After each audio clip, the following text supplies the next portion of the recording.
Hi guys! Welcome to the first episode of our month-long series where we talked about love. Love. Before we start this episode, love, I just want to ask you, what is love? I know there are different types of love, diba? Love for family, for friends, and for your partner. But in general, for you, what is love? Mm. Love is not a mere feeling, but it's a principle. Mm, It's a principle of your moralities, your values, and your life itself in general. Because I believe, Manggod, when you know your principles in love, you know your boundaries, you know mm, your limits, you know what you can do and what you cannot do. And as what I mentioned also in our previous takeaways, and I think it's also like a podcast, no nga, it's a sacrifice. So somehow, when you know your principles, you know how much you can compromise, how much you can give to yourself and to others. So that for me, that is love. How about you? mm. Well, for me, more than an intense feeling, more than the deep affection for someone, for me, love is an expression of your true self. Mm. Loving someone is loving yourself. Because I believe that if you see something in that someone, if you love something in that someone, that something is also the thing that you Mm. love most about yourself. Mm. Maka-agree po Diba? ko ana love no kay the more we perceive love manggod is the way we act upon it. Thus love is also a verb, like it's an action ba. Mm. Kay namo gyud mga tao nga kanang mustorya sila, like they're big talkers about love but they are a little, like not a little but dili kay sila walker on love. Okay, what I mean Or is, doers. oh, doers of their actions. So kanang somehow kanang for example, wala sila nga love nila ilang family, love nila ilang partners, but they don't even give the So, bare minimum or somehow show mm, their love language. Kana bitong dili nimo mamit ilang love language. Kung moana pod ka nga love nimo imong trabaho pero musikag awol. So kana kana you know what I mean? But yeah, maybe there's just not much love in them. That's why they cannot give. Diba? We mm, cannot give what we don't have. And once we have that love, we freely give it to others. And somehow gani bisag dili siya mabalik in return sa ato goods ra. mm, mm. Pero kung mabalik siya, we appreciate it more. 'Di ba kay, and that's amazing thing lang pod about love because it always find its way back to you.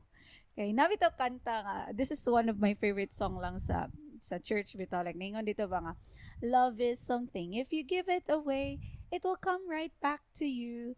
It's just like a magic penny. Hold them tight and you won't get any. Mm. So you let it, spend it, give it away, it will come right back to you. So you need to give love in order for you to receive love. Yung nga na. Tama. Mm. Yes, and as I mentioned earlier, there are different kinds of love. Diba? Love for family, for friends. But I just want to focus to this kind of love na I think the most important kind of them all. And it's called philosia Philosophy. or the self-love. Self-love. Philosophy. As we talked about love, kung makadungog tayo sa word ng love, di ba kay atong mananaan dayon kay relationship, Kaya, kaya. uyab-uyab. Di ba? That's the first thing nga mo. So, Masod atong sa ibong unahon na unahon na. basta about ka na. But, what about our relationship to ourselves? Sa atong mga kaugalingon? Naalala ko yung na ako'y nadunggan as I watch and listen to a TED Talk the other day. Ana ang speaker nga the most important relationship that we have is the relationship that we have with ourselves.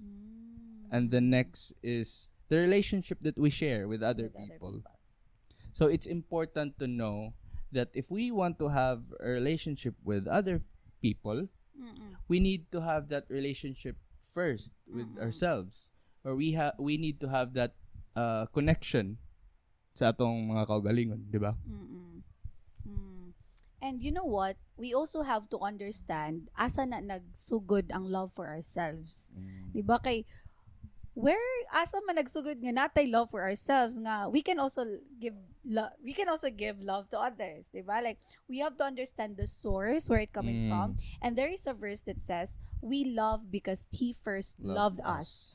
So somehow we have this love because our creator himself, God himself is Is love. love. So that's why we have this love for ourselves and also we have this love for others because we are created in love. Mm. And ikaw, love, do you think you love yourself more today than you love yourself 5 years ago? Mm. Honestly, there's a part of me nga na-miss nako sa akong self 5 years ago. I-compare na ko sa akong self now. Kay 5 years ago, I was really that active girl. Kanang active nga in a way ba nga kung naay mga lakaw, go. Kung naay camping, bisag na pa na klase Lunes, go lang ng go. Bisag na pa kay dagang buhaton nun, di ka ka-feel og kakapoy. Somehow, I miss that part of me. Kay karon man good, mas mo prefer na lang ko mapaway kaysa magsigig Puyos lakaw. balay. Oo, mas mo prefer na lang ko magpuyo sa balay.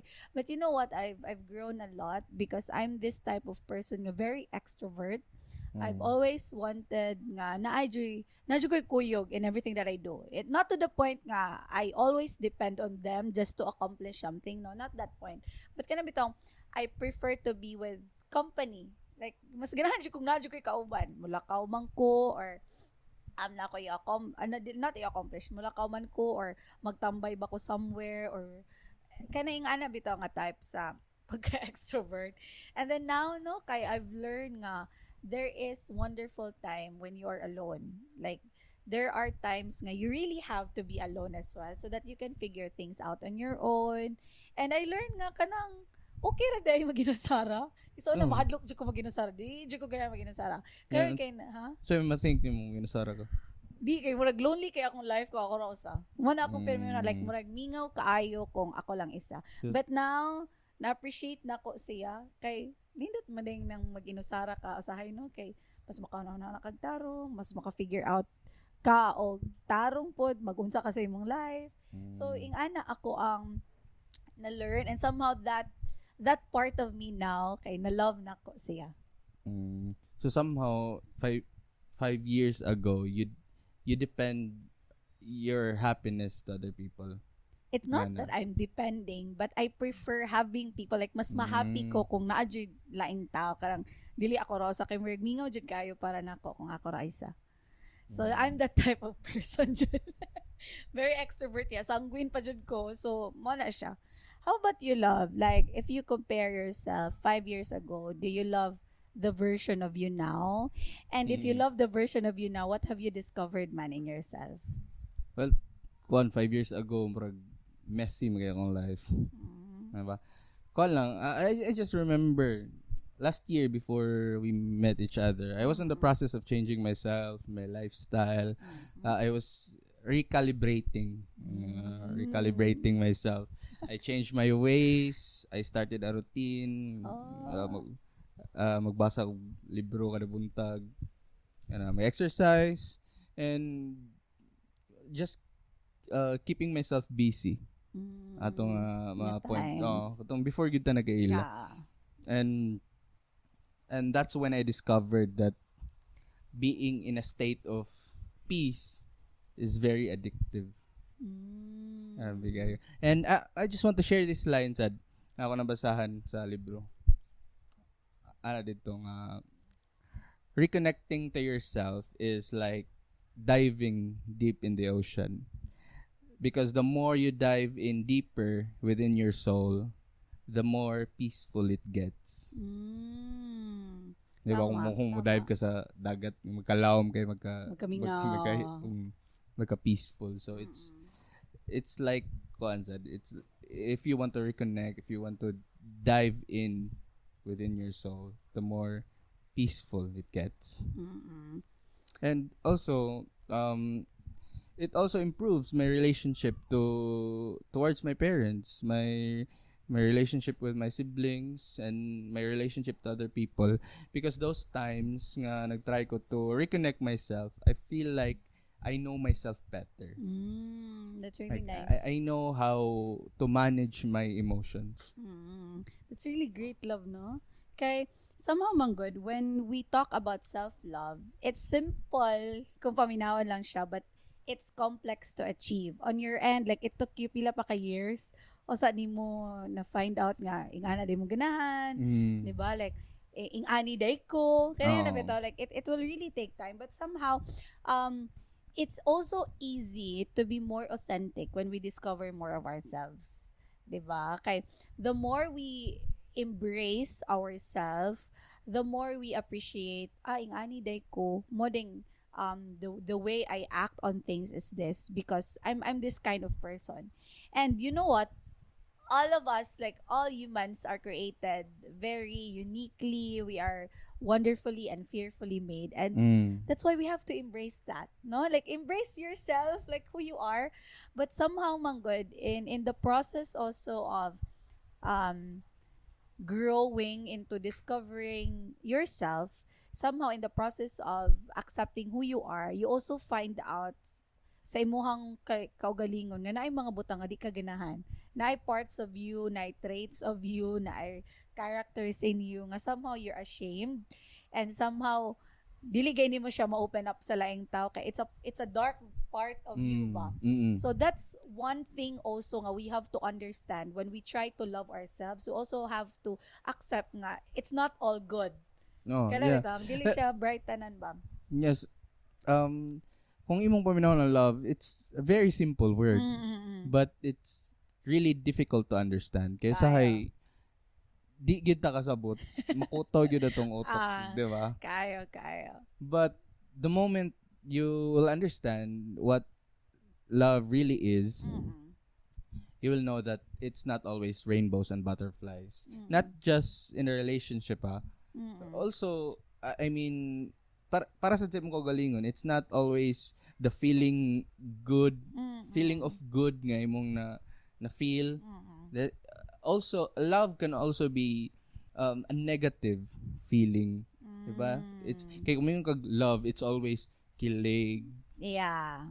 It's always the kanang good feeling. But ang love kay naginay kambal nga kuan nga negative nga bad feeling nga unpleasing nga na. Diba? It's not always rainbows and butterflies. And it's the same with loving ourselves. Diba? It's the same with loving ourselves as what I mentioned earlier nga in order to embrace who we really are, we also have to forgive also, diba? Siguro natay ang mga binuhatan in the past nga kanawa pa nato na to forgive ourselves. Like let's try to that's what I did, that's what the past version of me, and this is I am now. Kanang bitong we are all going through a metamorphosis. Like some of us are still caterpillars nga nagkamang pa sa life. Some of us are with our pupas, and some of us are evolving butterfly na siya. And it's okay. It's a process of accepting who we really are and embracing our authentic self. And also kanang unsa ni kalimutan ko kanang also we need to practice kanang self-awareness. That's one thing. And if you because if you are aware nga ingani mo ang reaction sa ingani nga situation, sa ingani nga feeling, you will know asa dapit usbon imong kaugalingon, asa dapit usbon ang imong reaction towards anang nga butang.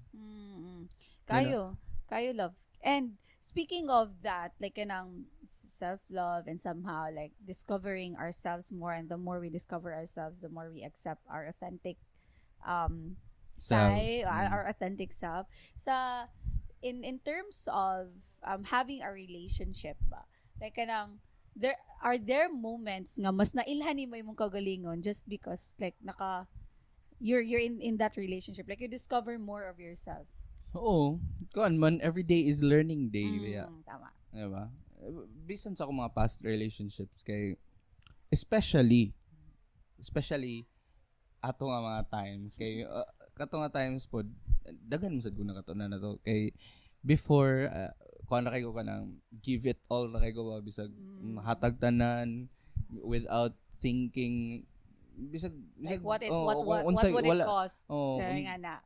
hatag tanan nga dili na naon baka nga Sa result, unsay result nga na gani and bisag kuha na kay lain sad paminaw ng argabyado nga term no pero kanang bisag wala na kay nahabilin para sa imong kagalingon sige gyapon kag gukod sige gyapon kag hatag nga na mo ko tao before ko nag-recalibrate. Okay. But sa atong relationship karon daghan sad kog na discover about myself sa atong when we started the relationship. For example, Exhibit A. Kuan, kanang research. wala ko I didn't sa una mo good kay kuan kanang before I always see myself as kanang dali kay mahutdan og pasensya. Okay. Ulanon, dali masuko. Nga na. But sa atong relationship nagkadugay nga nata sa atong relationship I discovered things nga I have no idea na adi ay nako like okay ba nga pasensyoso sa day ko Kayo. di ba Very patient. Gabi. yeah kanang kay kwan mo good mo na ko nga kana nga mga butang I am aware nga ingana ko like dili ko naay tendency nga dali ra ko maubos mahudhot og pasensya. Di ba? So being aware of those things I was able to somehow change it. Di ba? To improve that side of me. You. Tama. No, amazing. Grabe bitaw. Kaya bitaw nag-disgut ka karon nga you were not that patient. Di ko kaingon nga dili jud ka patient kay.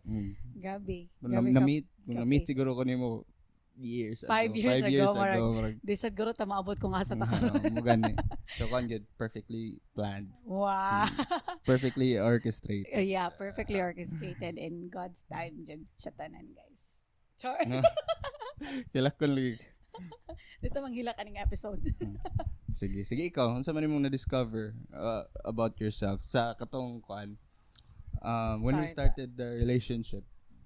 Like katong akong gi-mention ganiya love nga practicing to do things on my own because somehow I came to a point man god in my past relationship nga I depend my feelings, I depend their acts, I depend kung sa mo So, depende ko nila ba like kung sa ilang buhaton sa ako like for example like kung good mood sila nako in return good mood ko.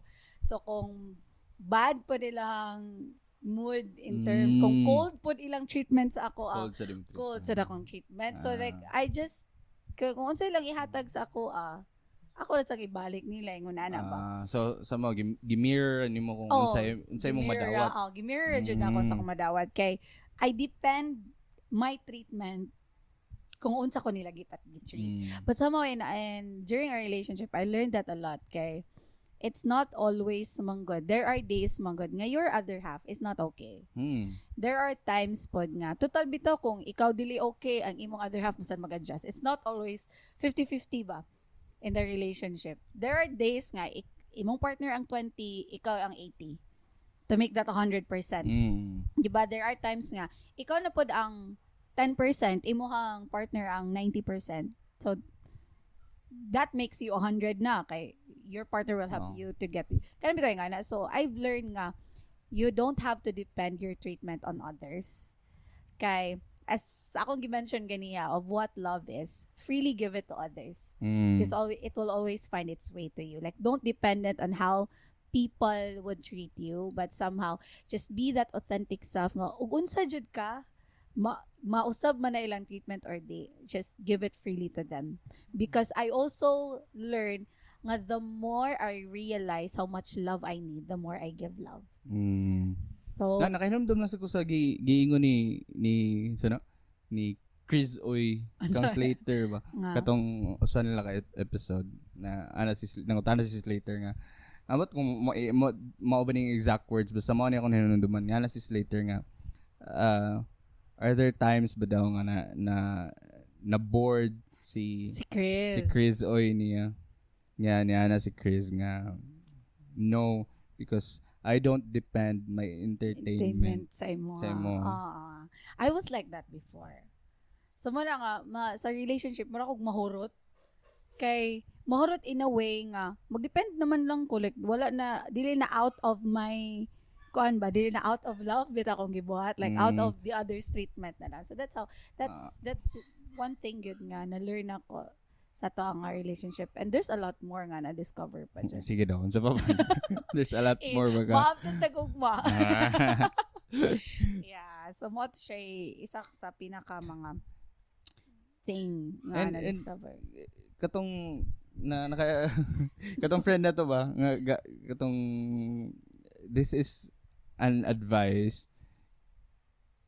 coming from a friend nga na sila katong married couple nga friend na to si tungkol na to gahapon ay si Mami Jen si Kuya Kalar shout out wow yeah. So shout out na sila nga bisag married na sila they're still adjusting tama to each other diba every day is a learning day gihapon para nila bisan pag 10 years na sila 10 years sila in a relationship mga nag-uyab karon like mga 5 years 5 years na sila nga married. I'm not sure then every day the other half is still adjusting to the other half kanang para walay away para bay kuan kay sakto naana sila the other day last night nga di ang mag-igsuon gani nga same og environment mag-away man gani samot na how much more ang kanang duha ka tawo nga lahi og environment lahi gidak-an lahi og values lahi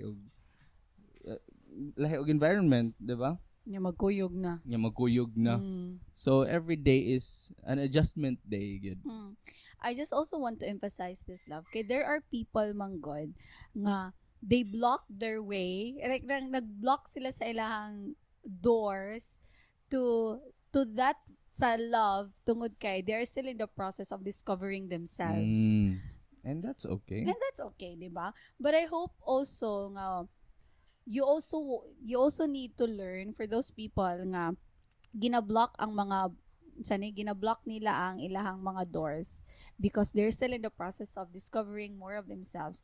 I also want to share nga it's not always you yourself nga imong ma-discover because somehow in the way of love you discover more yourself with the other person. Di ba sa imong gingon ganiha nga this our friend some of the family turn into friends. Our friends turn into family na gid ni sila. They're very close sa ako ajud. So as Dan mentioned earlier, kanis lang duha, they mentioned nga every day is a day of discovering themselves and every day is a day of adjusting. Every day is understanding nausab iyahang attitude ani nga situation. Ako sad nausab akong attitude ani nga situation. How can we come up with this? Like how can we solve this? Bitaw. So, yeah, if you are still in the process of self-discovering and somehow you're closing your doors, if love will find its way to you, please don't shut them down. No, just because you're in the process of discovering more of yourself because you know what? You will learn more about yourself. You will learn more about the world when you let love into your life. Mind-blowing. You will learn more. You will discover more about yourself if you will have a relationship with other people. Dili man sa romantic. Dili man sa ingon it's always romantic if you have a relationship with other people. Pwede man nga friends, pwede Yeah, sa yeah. imong family, di ba? Yeah, yeah, yeah. And also, Yes. you have also to make sure nga kana silang mga tao will help you grow. Kay Mm. naangay mga group of people nga will not let you grow but kana bitong imbes pasaka na kas imong self-discovery and imong self-growth, Um, gina-pull down kanila. Like maybe you're in the process na nga I should mag-usab na ko sa akong life, but you have this kind of people nga ibalik ka kung unsa ka sa imong life before kana mm. tayo nga nana. So you also have to be wise enough kung To kinsa ang choose ginapalibot the kay people that you're you're surrounded with. yeah. Di ba kay kabantay ka sa plant, di ba kung malaya ang plant, syempre imong tan-awon ang palibot.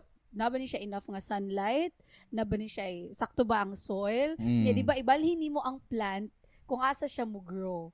So Mm. somehow it's not just you yourself but make sure that you're surrounded with people who will help you grow as well to be the best version of you. Yes, that's really true. Mhm. I've experienced it and You're a witness, learned love. it the hard way. Yeah. You learned it the hard way. Yes. So now, love, what is your takeaway, man? Kaway. Man. So karon, love, what is your takeaway, man, for about this topic about love and self-discovery? Well, I just want to emphasize and to uh, let people know nga every day we are growing every day. Dili mo hunong imong growth. So embrace the change. Change. There will always be a change sa palibot, sa imong kaugalingon, and every day you will discover something about yourself, and I hope that we will all embrace it. Mm-hmm. And Embrace it. tanang changes, tanang discovery, tanan natong may it be negative or positive discoveries sa atong kaugalingon. Mm-mm. We need to embrace it and we need to improve sa mga negative sides sa atong mga kaugalingon. Kaya. And on my end, pod, you also have to fall in love with who you were, who you are, and who you are going to be. Because somehow, as what I mentioned earlier, I pointed this out nga. Sometimes we don't really accept who we really are right now because we haven't forgiven our past self. Mm. So accept those things that you did in the past, make improvements now, and make sure what you are doing right now will help you improve more in the future. And you know what? And in the way to discovering more of yourself and in the way of loving yourself more, you also have to give yourself patience, be gentle with yourself as well because the pressures in the world are so heavy. Mm. Ayaw na puni og pressure imong kaugalingon, but somehow make sure that you're gentle and patient enough with your journey into your authentic self and into discovering more about yourself. Mm. And also you need to know that you need to know that you have a responsibility to yourself. That's Diba? right. And prioritize yourself. Make yourself a priority over anything else. Okay, you cannot you cannot Give give what you don't you have. don't have. So you need to love yourself first Yeah. before anything else. Yeah, because the more that you have love within yourself, the more you can give it to others.